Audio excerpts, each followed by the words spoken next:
காரை company service பண்ணுறதுக்காக எடுத்துகிட்டு போயிட்டுருக்கேன். 50,000 கிலோமீட்டரில் பண்ணிக்கலாம் அப்படிங்கிற மாதிரி தான் இருந்தேன். லாஸ்ட் சர்வீஸ் வந்து 26,000 கம்பெனியில் தான் பண்ணது. சரி ஓகே, நடுவில் இந்த அடுத்த 10,000 வந்து நம்ம ஒரு ஷெல் பங்கில் கொடுத்து ஆயில் மட்டும் மாற்றிப்போம், இந்த ஃபில்டர்லாம் எல்லாத்தையும் மாற்றிட்டு ஆயில் மாற்றிட்டு விட்டுருவோம் அப்படின்னு நினச்சேன்.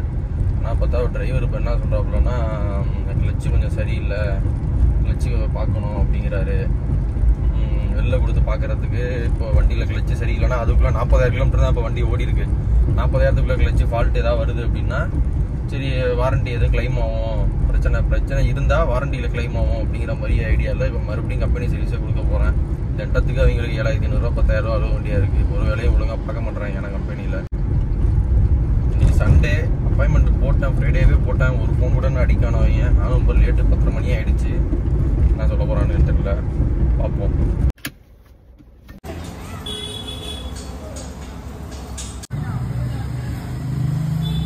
அப்படி சர்வீஸ் முடிச்சு எடுத்துகிட்டு வந்துட்டேன். 9,000 ரூபா பில்லு வந்திருக்கு. 8,925 ரூபா, 9,000 ரூபா ரவுண்டாக பில்லு வந்திருக்கு வண்டிக்கு. கடைசியில் பிரேக் பேடு கூட மாற்றியான். நான் சொன்னேன் பிரேக் பேடு மட்டும் மாற்றுங்க அப்படின்னு. இல்லை மொத்த அசம்பிளியே மாற்றணும் அப்படின்ற மாதிரி சொன்னாங்க. ஏன் மொத்தமாக மாற்றணும், டிஸ்க்லாம் மாற்றணும் தேவையில்லையே, வெறும் பிரேக் பேடை மட்டும் மாற்றி விடுங்க அப்படின்றது. இல்லை ப்ரோ மொத்தமாக தான் மாற்றணும் அப்படின்னாங்க.